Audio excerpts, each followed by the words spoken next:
friend of mine in Tennessee. She said she has to drive an hour and a half to find a Latin mass, that the Catholic churches that are around her do not have Latin masses. And that's something that she seeks out. She wants that. And what you just talked about with kind of modern day wanting a more traditional Latin mass, wanting to return to some sort of traditionalism, and this thought of traditionalism, that's something that the wing of the cardinals that was led by Pope Francis was trying to move away from. And so, it's very interesting. We're seeing images live. We do not know who the next pope is yet. I hope it's Joe Biden. But you hope it's Joe Biden. This is not hyperbole. It's definitely not Trump. It's definitely not Vance. This is the greatest pope ever. It's definitely not. It's not going to be any of those people. Come on. We're just going to come over. You understand? So I'm going to see if we can pull in. America. I think we can pull in this audio. But some of this stuff we're talking about makes me think of that movie. What is it? Dogma. Remember George Carlin? It's the Buddy Christ. The kids are going to love it.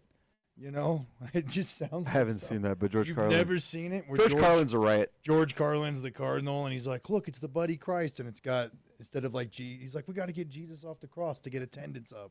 He's like, the kids are going to love it. He's got 2 thumbs up. George Carlin has a point, and that's the part I have beef with the Catholics. CBS New York here is saying Robert Prevost is the new pope.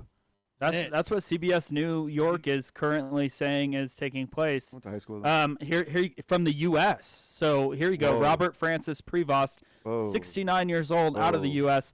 Let me read the description right here from The Guardian. Despite the Vatican's long-standing opposition to the idea of a pope from the U.S. because of the country's superpower status and secular global influence, the moderate Chicago-born Prevost is still one to watch. Created a cardinal by Francis in 2023, the former leader of the Augustinian order was also appointed by the late pope to the powerful dicastery for bishops, which oversees the selection of new bishops from around the world.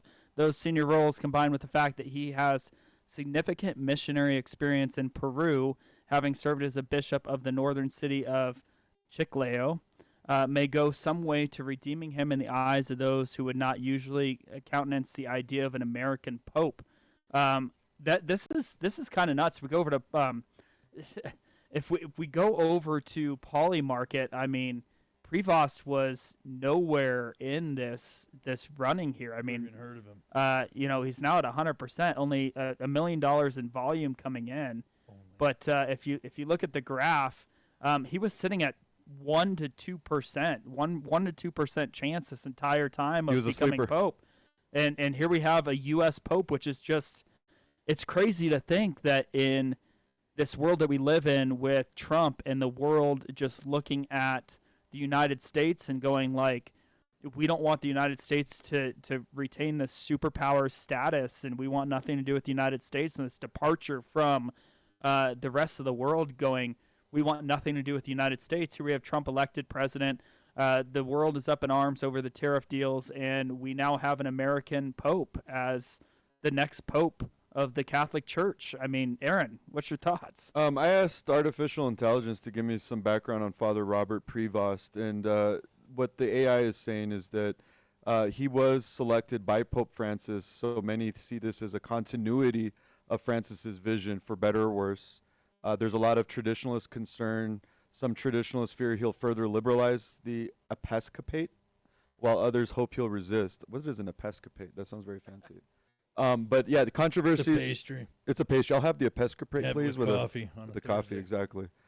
He avoids culture war battles, which frustrates both rad traditionalists and progressives. On his missions in Peru, some criticize his work there as too focused on social justice and not enough on doctrine. But the big thing that people are concerned with is there's a lot of unknown. He's unknown on key issues, unclear.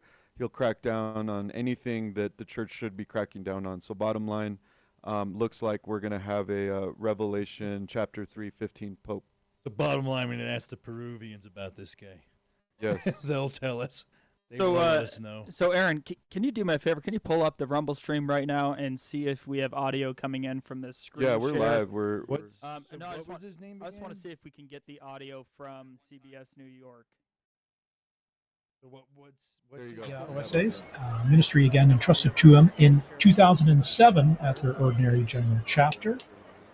And reading here in October 2013, he returned to his province of Chicago to serve as teacher of the professed and provincial. I think you need to click the live served button as, there. and then let's see, his I'm roles there. showing What's the 3rd new of November Pope's name? He's 2014, definitely when the Pope Francis pusher. appointed him apostolic Yeah, administrator I of don't the think diocese of he hasn't. Walking out of the- Chiclayo in Peru, where he He served hasn't chosen many his, years, and he was his name as Pope the yet. bishop We there. don't What was know his what name he's going to before be he called. was Robert Prevost. and served there Robert for many years. Francis Prevost. Is that what you said? No, there's no Francis. Oh, just Robert he's Prevost. Francis's buddy. And then in Yeah. March Brothers from 2018, he another became my buddy. second vice president Do of the you hear Peruvian any Episcopal any of Conference. the information from working CBS as a News missionary coming there, through? Is that missionary coming bishop through? as well in and I'm Peru. not getting any Here we're audio seeing at these all. beautiful shots So of let me the shut Vatican that drone one. there. All Of right. Well, if you're listening, sorry for at the the technical same issues. level, We're trying to figure almost this of out. This is those the first time on balconies, and all the Rumble cardinals Studio kind that we're crowded in experiencing those balconies. Experiencing And they From look Full like Armor they have the Media same Studios. anticipation. we Right. do. Exactly. Like this. live from Full Armor Media Studios. But as you see on the screen, live Any images, moment now, still waiting for the new Pope Leo Pope XIV to will be come Pope out. Leo the He 14th. just Be picks a appearing name from that's the- part of the whole Well, rigmarole with all this. Yes, he Looking does. again He at does get his to pick pres- well, his the Pope person he name. took the name from So before, Leo we'll see what he 13th. chooses. He actually, Pope Leo XIII had the third longest This is like papacy, well, verified papacy that we know of, Yes. behind Peter, the so, apostle, you know, and then let's John Paul tune in there II. for a So second. Let's see what one what from they have way to back say. in church history and one from a very recent history. Long live the Pope. Exactly. No, and even on the screens now you can see a lot of people climbing up on the what are they, the lampposts in St. Peter's Square, Anything to get a better craning, view. yeah, just trying to get a good view of the new Pope. And there we have the cardinals. These are the cardinal electors, right? Right, the ones that helped make this decision. Yes. Which, since we had 133 cardinal electors, then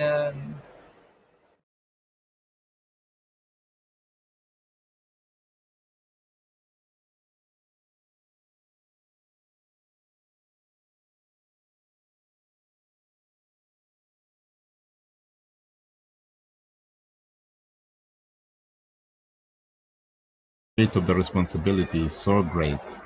So, very fitting, very telling, eh? well, and before you came in, Father Paul, Dr. Lislev was talking about the Pauline Chapel, and that's where the new Pope now, Pope Leo the 14th, when he will walk down this hallway in the chapel, and at the end of the chapel is an image of Peter crucified upside down, but the artist turned his head so that when the new Pope is walking down the hallway, Peter's eyes are following. Here we are. There we are. Pope Leo XIV is now Pope Leo appearing, the 14th. coming to the central loggia of the Basilica. Very special moment. Very special moment. And here he is. There he is, And the applause going up, the greeting, the waving, big the smiles. smiles. How amazing. How amazing. And Dr. Lislev was also talking about the symbolism of the red Yeah. that he's wearing. You know, it is a sacrificial role, and that is the symbol of the cloth that he's wearing right now. And we see this beautiful close-up view from the side there, at the same level as the loggia.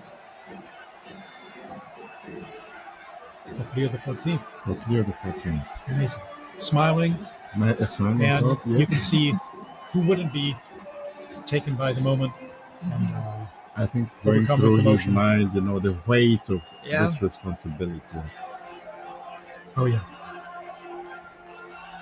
you can see it on his face. You can Oh, see it on his absolutely. face. Amazing. After this, you're never the same person. No.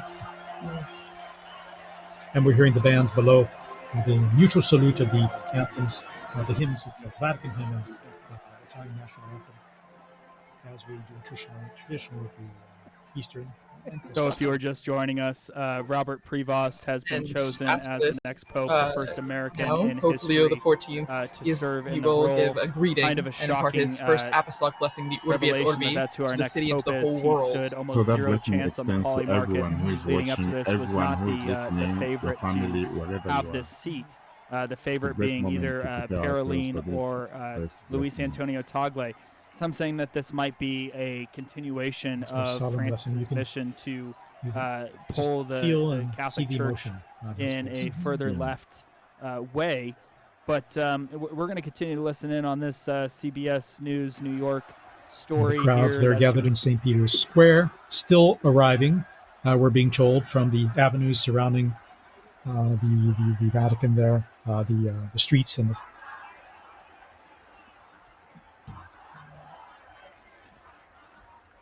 So just getting messages here. Congrats, God bless the Pope.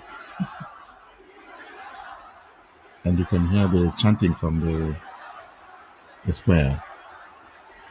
long live the Pope. Viva el Yeah. Papa, viva el Viva Papa. el Papa.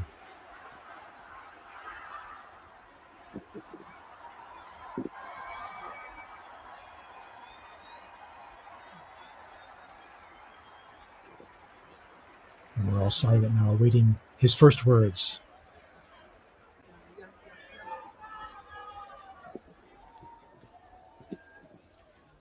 La pace sia con tutti voi.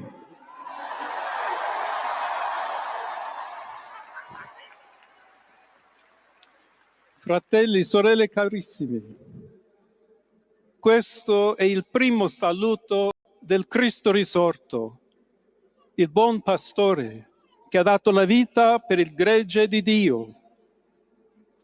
Anch'io vorrei che questo saluto di pace entrasse nel vostro cuore, raggiungesse le vostre famiglie, a tutte le persone, ovunque siano, a tutti i popoli, a tutta la terra. La pace sia con voi.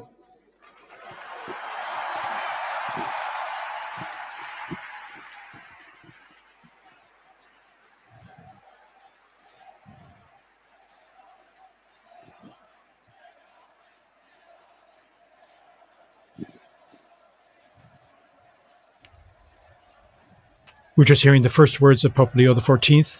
As he continues, we'll provide a summary here in just a moment as we listen to his words.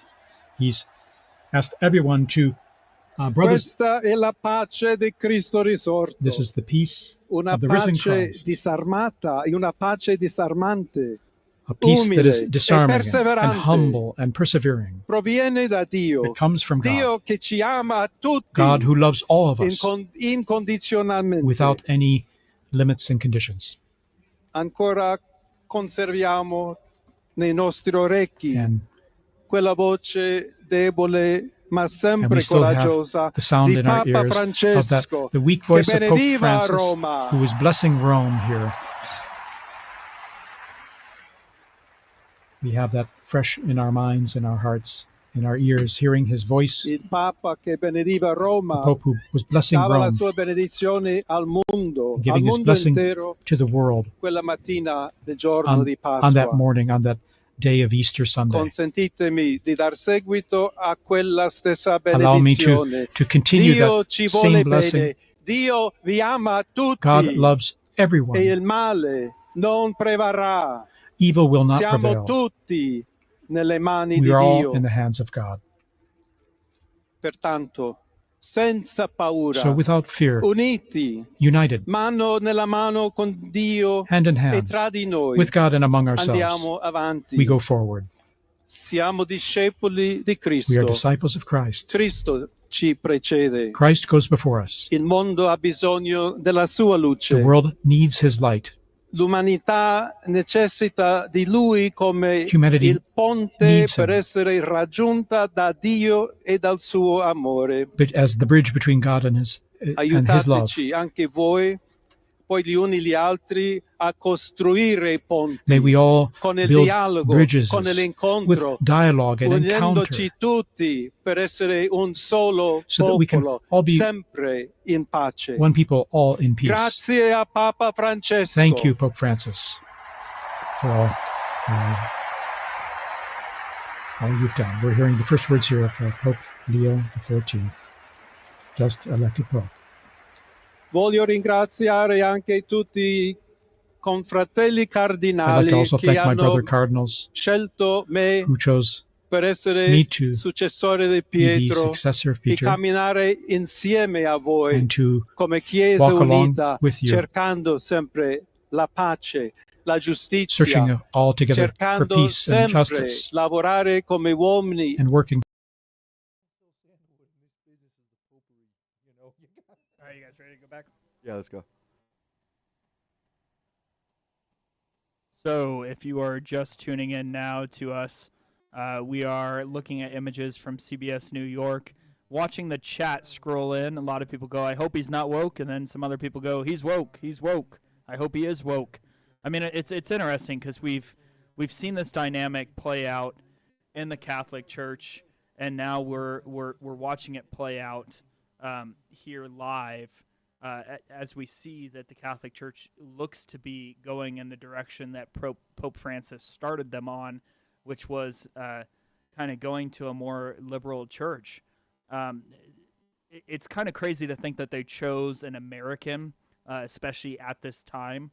I don't know what that's trying to signal to the rest of the world or signal to the United States, but choosing an American while the world is supposedly pissed off over tariffs and pissed off over everything else that Trump is doing, for them to put in an American Pope just seems like it's counter to what we've seen the world's approach to America is at the present moment, where they just can't stand America. I mean, we watched the Canadian Prime Minister yesterday say that the ties between the United States and America are over. I mean, Jim, what you got? It's to calm down the Canadians, so they got their sovereignty again. I don't know this dude. Let's see what the other 13 other Leos before him were like. It might be some kind of sign or symbolization. I ain't gonna lie, it didn't sound very American. I was waiting for some y'alls or something to come out. Aaron, what you got? Some how you durs. How you durs. I love that guy. Impact on the American church. So there's some conspiracy theories from some fringe Catholics that believe that an American pope is tied to end times prophecy. Have you heard that? I have not. The great I've not monarch heard theory, that. the last pope theory. Others fear that it would mean the final surrender of the church to modernity, because America's looked upon as the I modern. thought you were gonna say Moderna. Sponsored by Moderna. Moderna should have a sponsorship opportunity in this. There's a lot of eyeballs on this. Moderna, proud sponsor. Proud sponsor of the papacy. No, and I think that impact on the globe is going to have some cultural consequences, because when you consider the fact that the U.S. is considered the world superpower, and now we have the Pope, an American, it's just going to solidify these theories abroad that the Pope is a U.S. puppet, and that the United States once again is solidifying their imperialism, their reign and rule over the world. So I definitely see cultural wars intensifying. I can see this creating some more polarization. As an American Pope speaks, there's going to be, I think, some more weight behind it. There's always going to be that unspoken understanding that as the Pope speaks, so speaks America. So I think this is going to be very concerning, not here in the United States as much as it's going to be more of an issue abroad. Well, doesn't his citizenship change when he becomes a pope and changes his name too, though? Isn't he like an Italian citizen now? Or He needs to be like Mario from the Vatican. Yeah, but he's Leo the 14th. I mean, he's very unoriginal. I can tell you that from the start right here. But still, this guy's like, does he just become like an Italian citizen, or is it? Well, the Vatican has its own passport, its own country, right? Robert's a very American name. Like, hey, it's Rob. He's all I am, Rob. I'm the Pope now. Rob the Pope. Rob the Pope. Like Joe the plumber. Just not me. Rob Don't the Pope. rob me. My name's Rob. If you want to be cool, call me Bobby. Bobby. I'm Bobby the Pope. Bobby the Pope. Well, if you're joining us right now, we're looking at images from CBS New York of the new elected Pope, the first American Pope in history, amongst the chaos that much of the world has said that the Americans have tossed them into. Now they're putting in an American Pope. It just seems odd to me that that's the direction that they go. I mean, let me end this screen share for a second. Let me see if I could pull up the Poly market really fast, just so you guys can see this. My money was on Tagoli. Like my money would have been on Cannoli? I'm glad that you cannot bet on Polymarket in the United States, because I would have lost $50 on Tagle. But if you look at it, even up till this morning, and as soon as they announced that they had a new pope, you saw Pietro Parolin jump up to 67%. I mean, the entire world believed that Pietro Parolin was going to be the next pope. Tagle was still sitting at 22%, but a lot of people threw money at Pietro Parolin with how quick that conclave was. I mean, the conclave was only 4 votes. It's one of the fastest conclaves we've seen. And a lot of people thought that signaled that Pietro Parolin, the current Secretary of State for the Vatican, was going to take the next reign as Pope.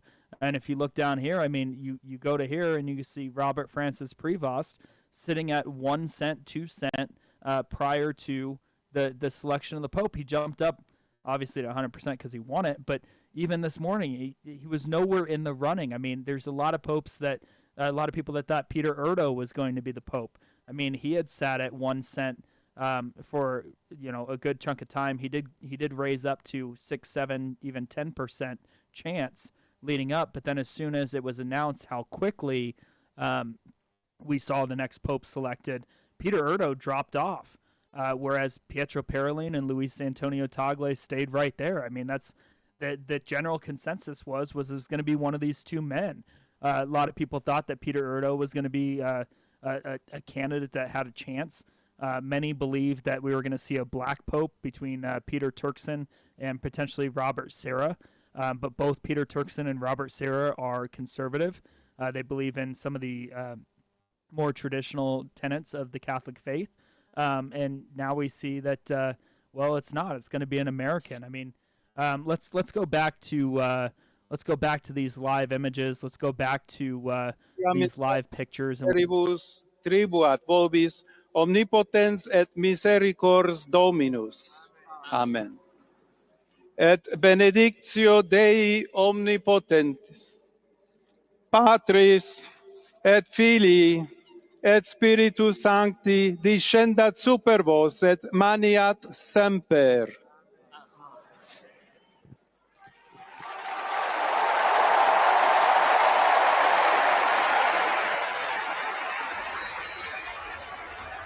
And we just heard the blessing there, received the blessing there of Pope Leo XIV, and to the world, to the city, this most solemn blessing to all of us and all of you visiting and watching out there. What is interesting, he's smiling, and I found very touching the fact that he made reference to his former diocese in Peru and spoke to them in Spanish. Very, very touching moment, and how they are thanking them for how they accompanied him. And so, from this moment, I think we all accompany the new Holy Father with our prayers and support.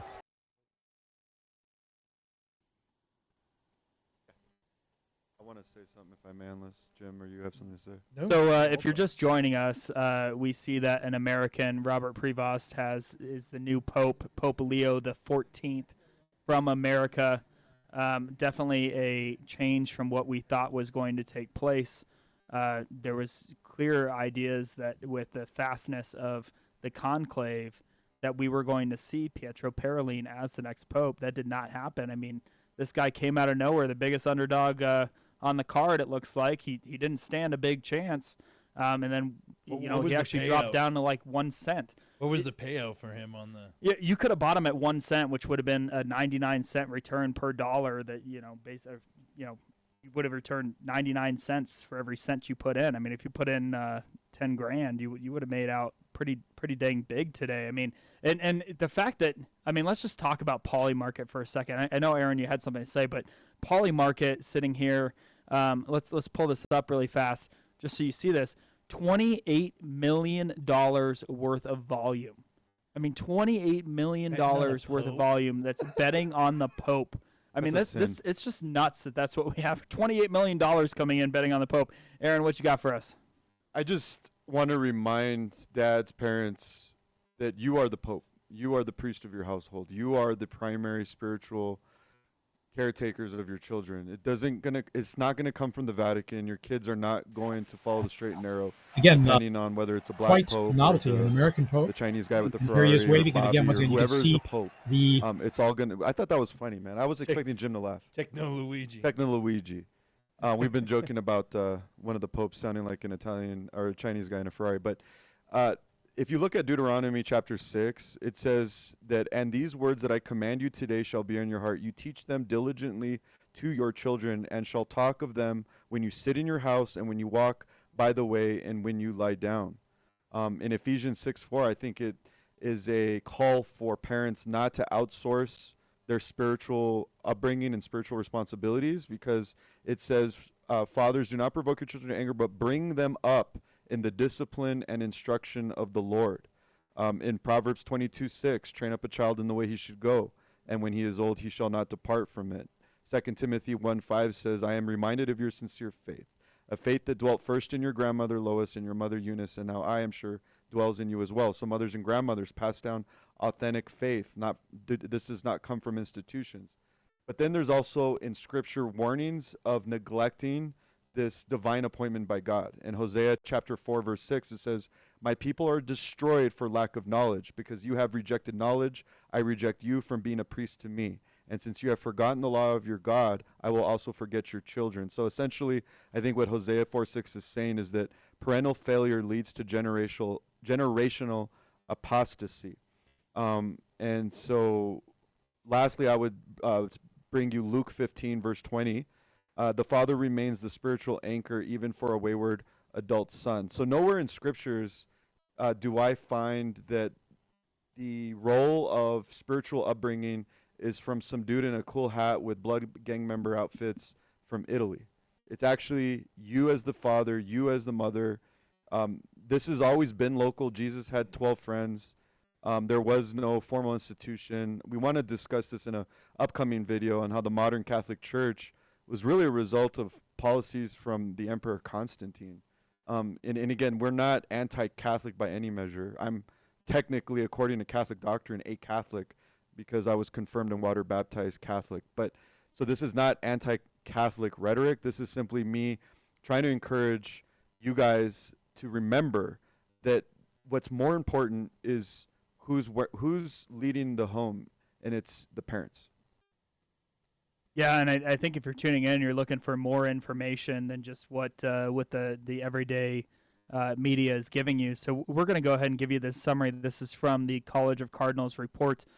Cardinal Robert Francis Prevost, a former prefect of the influential dicastery for bishops, is a Chicago-born prelate with views close to Pope Francis, who spent many years as a missionary in Peru before being elected head of Augustinians for 2 consecutive terms. Born on September 14, 1955 in Chicago, Illinois, Prevost entered the Novitiate of the Order of St. Augustine in 1977 and made his solemn vows in 1981. His educational background includes a Bachelor's of Science in Mathematics from Villanova University in 1977, a Master of Divinity from Catholic Theological Union in Chicago, and both a licentiate and doctorate in canon law from the Pontifical College of St. Thomas in Rome. His doctoral thesis was on the role of the local prior in the Order of St. Augustine. His career in the church has been marked by significant roles and achievements. After his ordination as a priest in 1982, Prevost joined the Augustinian mission in Peru in 1985 and served as chancellor of the territorial prelature of Chulucanas from 1985 to 1986. He spent the year 1987 and 1988 in the United States as a pastor for vocations and director of missions for the Augustinian province of Chicago, before returning to Peru, where he spent the next 10 years heading the Augustinian Seminary in Trujillo and teaching canon law in the Diocesan Seminary, where he was also prefect of studies. He also served in other capacities there, including as a parish pastor, deacon official, director of formation, seminary teacher, and judicial vicar. In 1999, he returned to Chicago and was elected provincial prior of the Mother of Good Counsel province in the Archdiocese. 2.5 years later, he was elected prior general of the Augustinian and served 2 terms until 2013. 2014, he returned to Peru when Pope Francis appointed him apostolic administrator of the Diocese of Chiclayo. He was elevated to Bishop of Chiclayo in 2015. While there, he also served as vice president and member of the Permanent Council of the Peruvian Bishops' Conference from 2018 to 2023. During that time, Peru's bishops reportedly played an important role in ensuring institutional stability during the successive political crisis that led to the overthrows of successive presidents. In 2020 and 2021, Prevost served as apostolic administrator of Calu, Peru. Pope Francis appointed Prevost prefect of the dicastery for bishops in January 2023, a powerful position responsible for selecting bishops, a position he held until Pope Francis died on April 21st, 2025. On September 30th, 2023, Pope Francis elevated Prevost to the rank of cardinal. During his first months as prefect, then Archbishop Prevost continued to remain characteristically discreet in the media, but was reportedly appreciated for his ability to listen and his mastery of issues. Alatia reported that a French bishop who met him 2 months after he took office praised his judicious questions and his ability to synthesize, stressing that the first contact had left him with a good impression.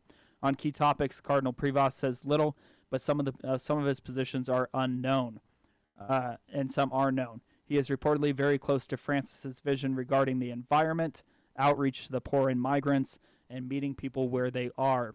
He said last year the bishop is not supposed to be a little prince sitting in his kingdom. He supported Pope Francis's change in pastoral practice to allow divorced and civilly remarried Catholics to receive Holy Communion. Prevost appears somewhat less favorable to currying favor with the LGBTQ lobby than Francis, but he showed mild support for fiducia supplicans. Prevost has faced some controversy regarding clergy sexual abuse, although he has been defended in both instances. The cardinal's supporters stress his innocence and say that cases have been inaccurately and unfairly reported in the media. First case involves his handling of a sexual abuse case during his time as provincial of the Augustinian province of Chicago from 1999 to 2001, when a priest convicted of sexual abuse of minors was allowed to stay at the Augustinian priory near an elementary school and continue functions as a priest until later removed, and then laicized in 2012. However, Prevost is said to have never authorized that particular situation. The priest was not an Augustinian, and it took place before the Dallas Charter. More recently, questions were raised about Prevost's knowledge and handling of abuse allegations in his former diocese. 2 priests were accused of molesting 3 young girls, with the allegations surfacing in April 2022 during Prevost's tenure as bishop. Case has been a source of frustrations for the local Catholics due to its slow progress and unclear resolutions. Some accusers have claimed Prevost failed to properly investigate the allegations and cover it up for the accused priests, but the diocese has firmly denied this, stating that Prevost followed proper procedures. They stated that Prevost personally received and attended to the victims and reportedly opened an initial canonical investigation. He also encouraged the victims to take the case to civil authorities. In July 2022, Prevost sent the results of the investigation to the dicastery for the doctrine of the faith for review. His supporters stress that he has documents for the DDF and the papal nunciature in Peru, which also indicate that he was not only attentive to the presumed victims, but that he did all required in church law and following procedures set out for these cases. However, in May 2025, allegations emerged that the diocese paid $150,000 to the 3 girls to silence them. Described as longtime public critics of Prevost, the girls reportedly blamed Prevost for covering up their sexual abuse by the priest. The allegations reported in Info Vaticana described the Peruvian scandal, which was the subject of national television reports, including an interview with the girls last fall, as the stone in the shoe for Cardinal Prevost. Ahead of the 2025 conclave, Cardinal Prevost was being promoted as a possible compromise candidate if leading candidates were unable to obtain enough votes. His lengthy missionary service in Peru allowed him to be seen as a more universal candidate than American, which mitigated problems associated with choosing a pope from a superpower in his case. However, there was speculation that he might be considered too young and too recently made a cardinal to be seriously considered papal with any significant chance of being elected. Continued questions over his handling of sexual abuse has also cast a cloud over his prospects. Cardinal Prevost is a member of 7 Vatican dicasteries, as well as Commission for the Governance of Vatican City-State, indicating how much Pope Francis trusted the cardinal and valued his administrative abilities. This is the breakdown from the College of Cardinals report. You can find that collegeofcardinalsreport.com. You can find all of the cardinals and their breakdowns of what they believe. We've been live now for a little while. We mentioned that we thought it was very interesting that they chose an American amongst the deportation and amongst the tariff wars that are going on, and what that might signal or why they might have politically chosen this. It looks like since he's following along with Pope Francis and his ideologies in regards to immigration and what we do with the illegal aliens that are on our soil here in the United States, this might be some sort of political play to try and dissuade the Trump administration from their deportations. I mean, that's the only thing I can think of. Why did they put an American pope in place in the first time in history when the whole world is looking and hating on America? This seems like some political play. Aaron, what you got? Gaslighting.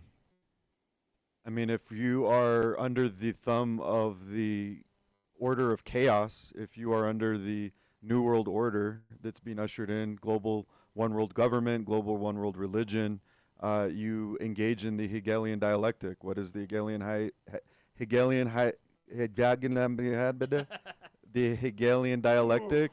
Problem, reaction, solution.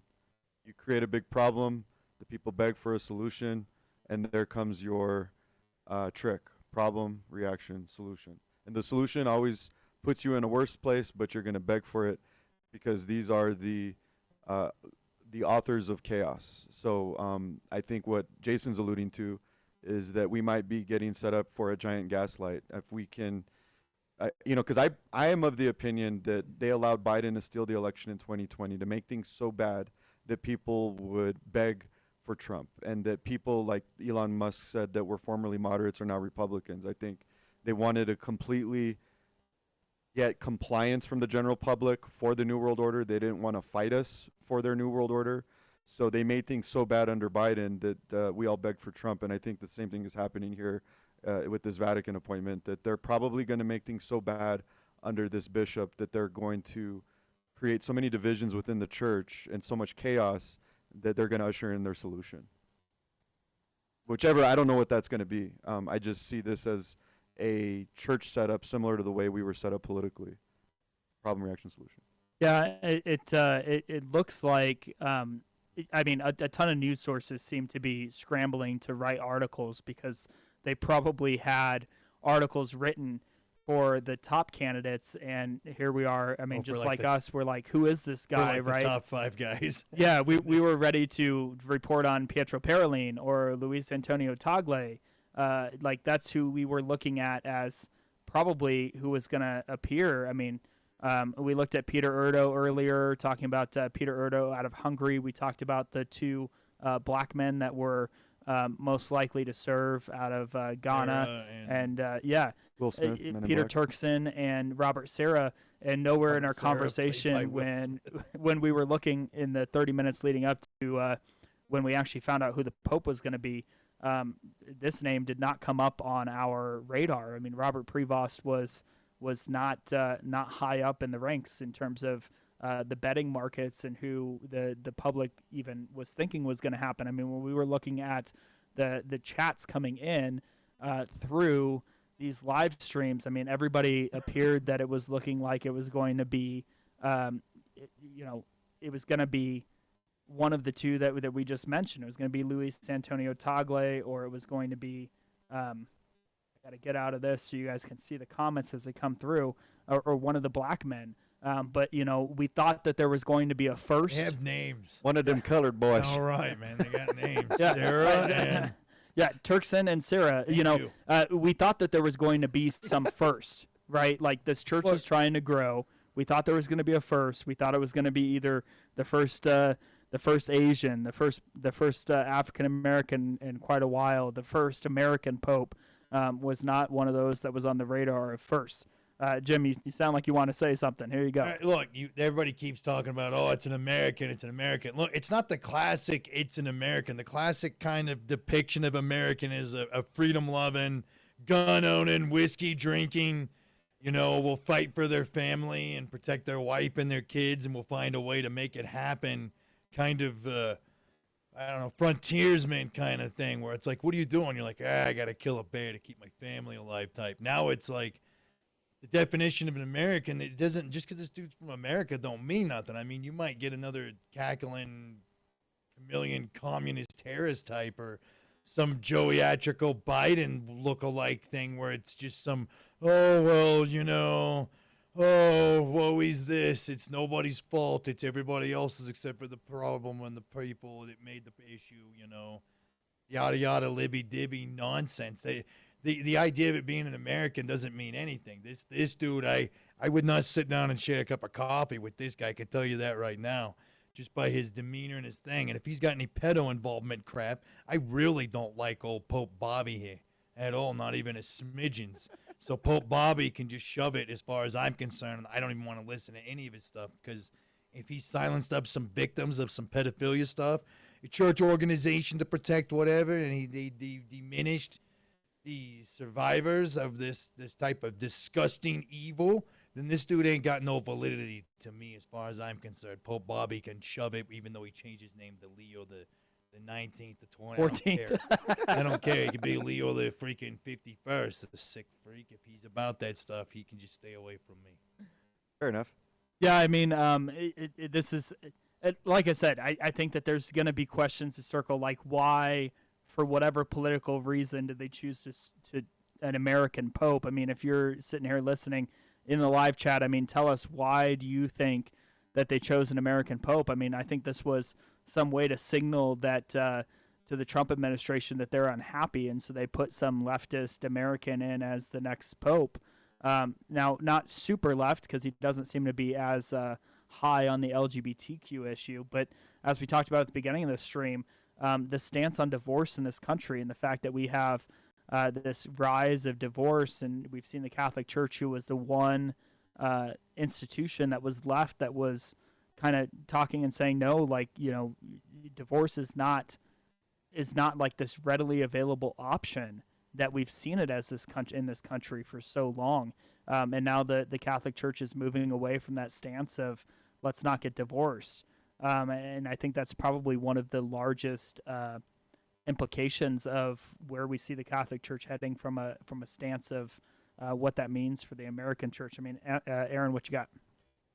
I just keep repeating the same stuff, brother. I mean, I think that the priesthood belongs in the home with the father, and if you're a single-parent household, it belongs with that parent that's in charge. Yes, there is some serious cultural implications, political implications with the Pope. Go to Fox News, go to CBS for that. We're on spiritual insurgency. We're talking about family, faith, and freedom. We're talking about how does this actually apply to the everyday Christian in America. Yes, it's going to have some macro impact, but let me just remind you soberly, you are the Pope. You are the priest of your home. Scripture is very clear. This whole popery was set up post-Constantine, post-Jesus, post-Peter. I love my Catholic brothers and sisters. According to Catholic doctrine, I'm a Catholic. This is not a swipe on the Catholic Church. I remember being a young guy in Catholic school with my Pope John Paul picture and believing that this man was special and he was someone to be revered.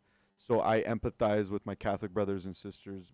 No disrespect whatsoever. I understand that there's a lot of Catholics that are placing a lot of emphasis on this, as from Catholic to Catholic, if you will. Yes, it's important, but what's more important is your walk and your time with God and your studying and how you're leading your family, and less about what CBS has to say about Bobby. Yeah, I mean, one of the big things right now that we just read was the cover-up of the sexual abuse that took place, and that Prevost was involved in that cover-up. I mean, Aaron, what's your thoughts on that? Well, I think Jim has a lot to say. I'm a little sensitive to this because I'm kind of dealing with this at a personal level. people high up in spiritual positions turning the other cheek, turning their eyes away from injustice, from kids getting abused. I'm very angry. This is a non-negotiable. Jesus was very clear when he talked about the millstones and being drugged to the bottom of the sea if you dare touch one of these children. This is a serious red line. I think this needs to be investigated.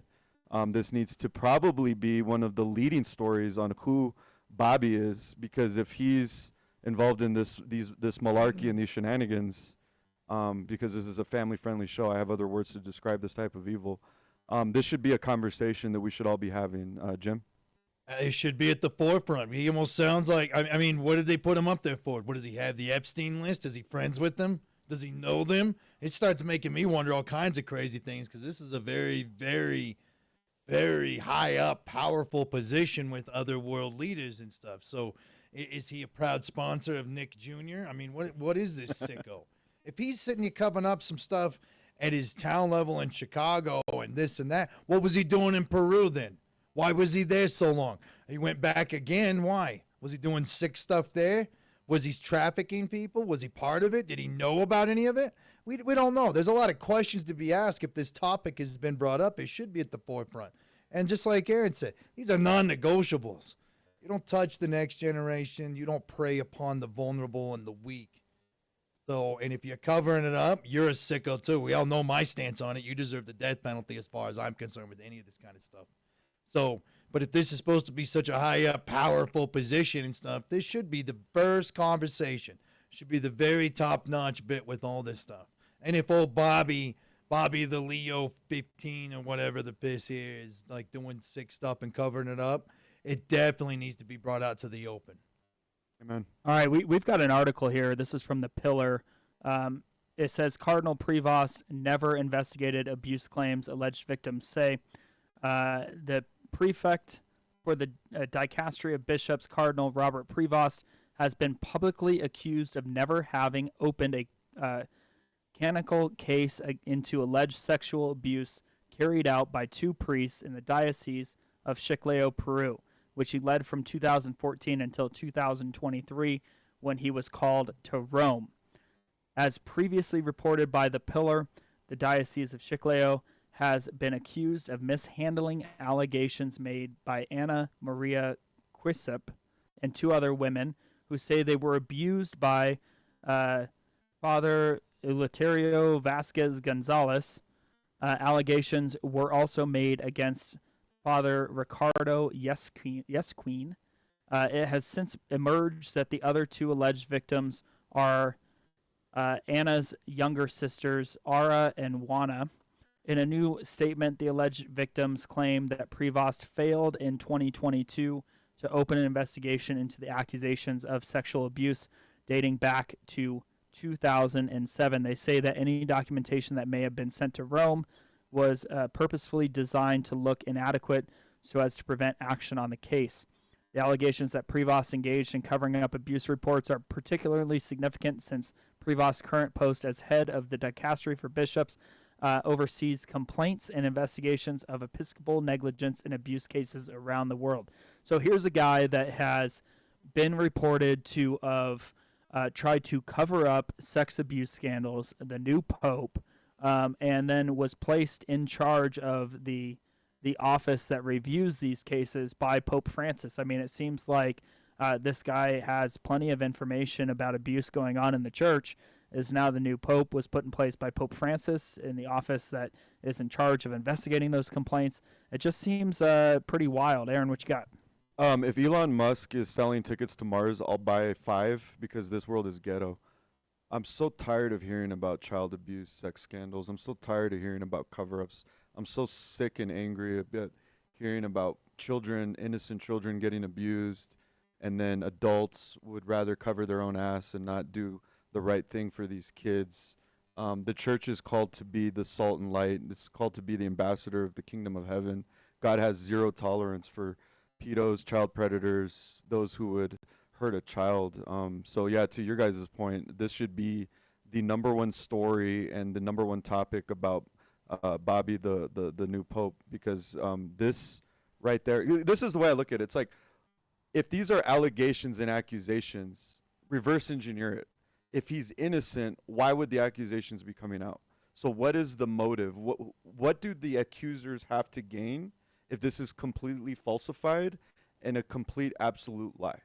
Because we're not able to really get into the litigate what actually happened. It seems like there's a lot of cover up. So let's work with what we're able to prove and what we're able to look at. What is the modus operandi? What are the motives of the accusers? And, you know, when I think about this, I think it would be, you know, obviously we'd have to look at the details to see if there's, you know, eternal politics going on. But I would venture to guess that there's probably a lot of accusations from a lot of people that are unrelated to each other, making the case that these allegations are probably accurate and legitimate. Do you have any reason to believe in this article, Jason, that these accusers have some ulterior motive in lying about Pope Bobby hiding sexual abuse in Chi-Town? I mean, let's make it clear that there's not an abuse allegation against. No, I the said new cover Pope. up of abuse allegations. Yeah, cover up of the. I just want to make that clear, just so Thank we're not, you. you know, That's gonna be, you know, Yeah, but if he's sued complacent, he's something just else. as much complicit with the problem, if not worse, even eviler by allowing it or not even looking into it because he wants to make something else look better. And then now what? He's the Pope, so what's he going to do? Audit himself? Audit his own investigation of his own thing or his thing of doing the checking it out? Yeah, I mean, there's this legal concept called accessory to murder. I would call this accessory to child abuse. You're covering up child abuse. Maybe you're not directly involved, but the fact that you're protecting people's evil against innocence, that's accessory. You're guilty. Well, we have some interesting news coming out not too long ago. Washington governor signs abuse bill requiring priests to break seal of confession. This was news that came out just a couple days ago. Washington Governor Bob Ferguson on Friday signed a controversial state law that requires priests to report child abuse to authorities even if they learn of it during the sacrament of confessions. The measure introduced in the state legislature earlier this year adds clergy to the list of mandatory abuse reporters in the state, but doesn't include an exemption for information learned in the confessional. 2023 version of the proposal had offered an exemption for abuse allegations learned solely as a result of a confession. Latest bill does not contain such a carve-out and, in fact, explicitly notes that clergy do not qualify for a privileged communication exemption.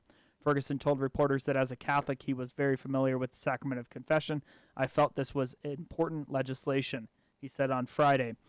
Spokane Bishop Thomas Daly, meanwhile, said in a Friday statement that clergy there would not break the seal of confession, even if required to by law. Shepherds, bishops, and priests are committed to keeping the seal of confession, even to the point of going to jail, the bishop said. Sacrament of penance is sacred and will remain that way in the Diocese of Spokane, he added.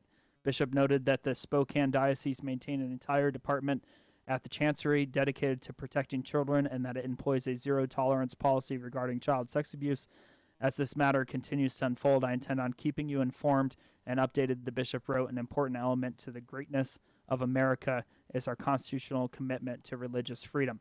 Does a constitutional commitment to religious freedom mean that you can continue to cover up sex abuse within the church and try to handle it in your own institution? I mean, that's what basically they're arguing, is that they don't need the government to intervene. And from a constitutional standpoint, I mean, some of us would probably say, yeah, you're kind of right. But it seems like the Catholic Church for so long has not made any ground in trying to prevent this sex abuse from taking place. And so now we have state legislators that are trying to solve that. I mean, there's an article from The Guardian. This was a number of years ago, but it says clergy who fail to report child abuse heard in confession should be charged, not from the Royal Commission. I mean, there is plenty of talk that they cannot continue to try to solve this problem in their own institution, that we need to solve this problem of sex abuse scandals that are taking place in the Catholic Church. And here we have the new Pope that has been supposedly, allegedly covering up sex abuse in places where he was working and had oversight over. And so if you have oversight of this sex abuse, you're trying to cover it up. You're protecting those that perform the heinous crimes. I mean, it just seems like we're not getting anywhere here, and it seems like this might not be a step in that direction either. I mean, Robert Prevost was put in place by Francis to oversee the office that oversaw these sexual abuse allegations. That's kind of creepy. So Make you question Francis too, huh? Make you question old Frankie. So Frankie, a.k.a. Pope Francis, appointed Robert Prevost to specifically head the agency or the department within the Vatican to investigate sexual abuse claims? Yes.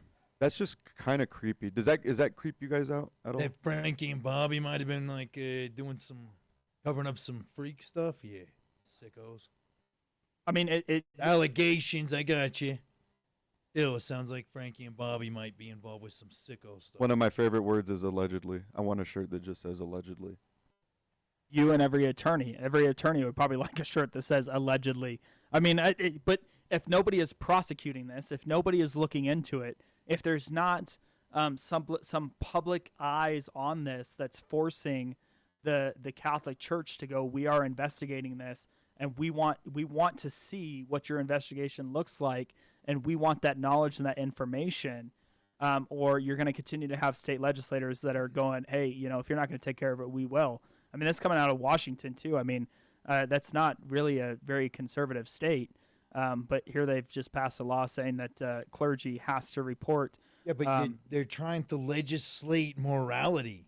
You can't legislate morality. You either do the right thing or you don't. And let's not sugarcoat it. It's always the wrong time to do the right thing. It's going to be arduous and miserable and fighting against the current of society and the people, the organization to do the right thing in it. It just is. Or you're tired or hungry. Whatever it is, it's always arduous to do. It's always the wrong time to do the right thing.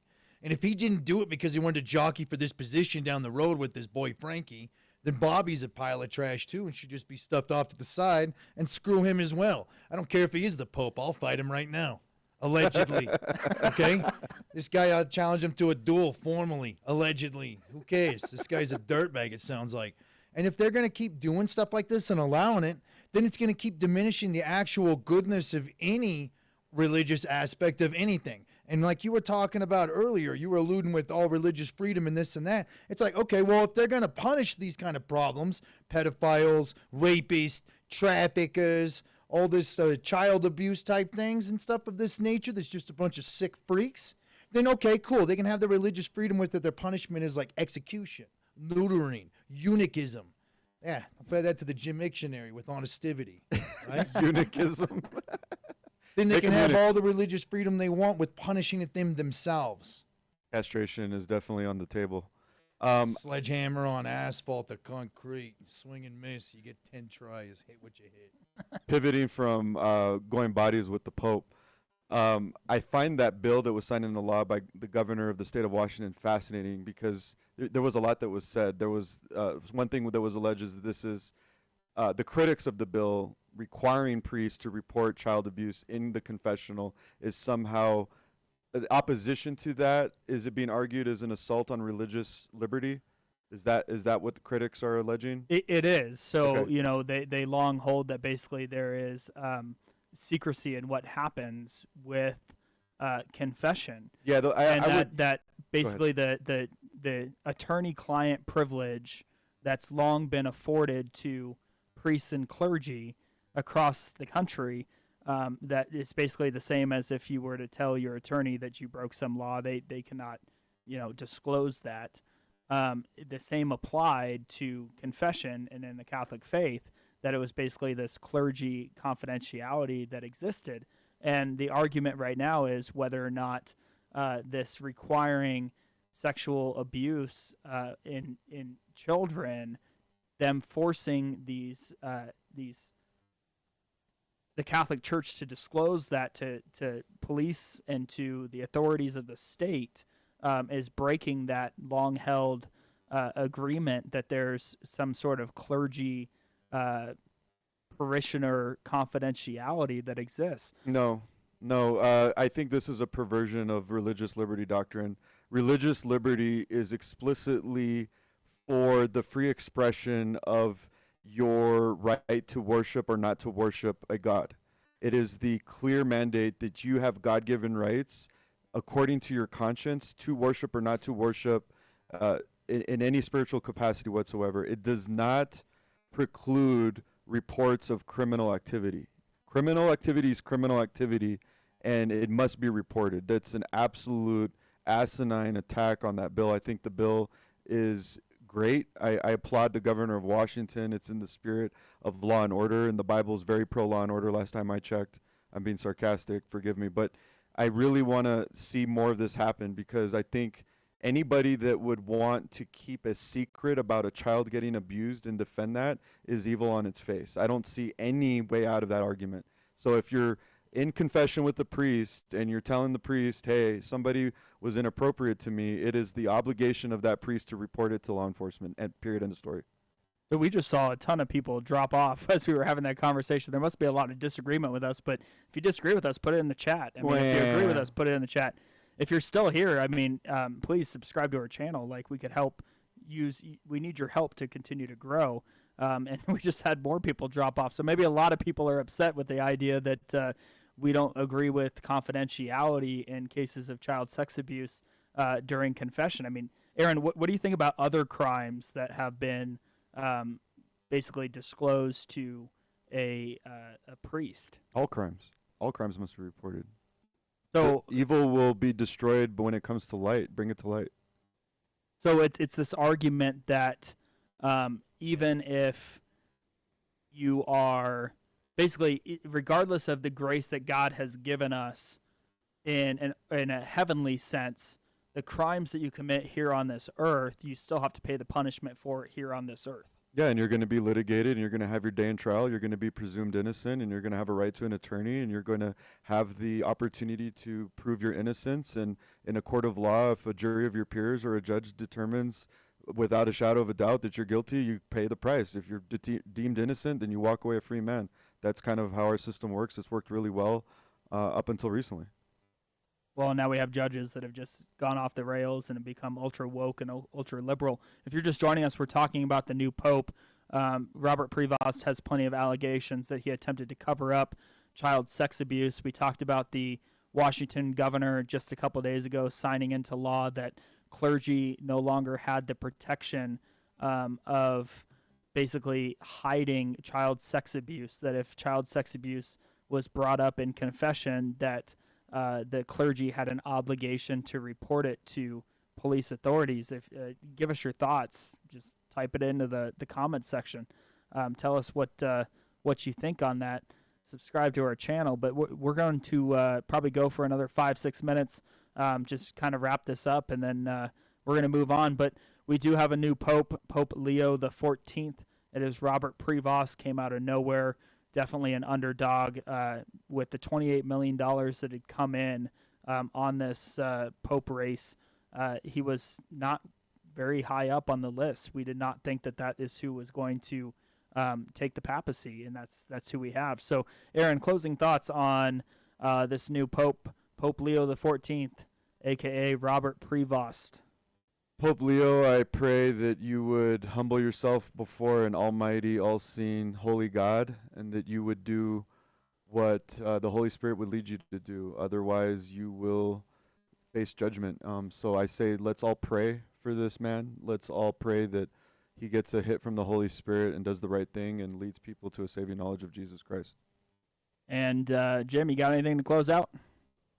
Yeah, pedos, rapists, sex traffickers should all get the death penalty. If it's some sicko stuff, he needs to stay away from everything and get himself out from that position and retire right now and find somebody more suitable for doing the right thing and being morally, religiously obligated to be a better. This stuff, you know what, all you organized churches and religions out there, hey, how about this? How about a real challenge for once? Why don't you be the first one to not have any pedos, rapists, or traffickers in your thing? And if it does pop up in your peripherals or in your practice or in your organization, that you actually do something about it and actually advertise that you stood up and did the right thing, and not for the convenience of, you know, attendance and this and that, but you showed everybody that you do not tolerate or allow this in your religion. Amen. And at your organization, your establishment, your buildings, your practices. Amen. While Amen. you're preaching. Yes. Well, the American public is looking on. We have the first ever American Pope. This is Pope Leo XIV, formerly known as Robert Prevost, from America, accused of covering up some sex abuse cases. It does seem to continue the trend of pushing the church more radically left. Thank you for joining us on this live stream. You can catch us every day. We have new content reporting the news in a biblical worldview fashion. So if you want to subscribe, we would greatly appreciate it. Like this video, help us push this channel out further where we can continue to report on the news and give you a different take, a more biblical take on what's going on. But thanks for joining us, and catch us every day. God bless.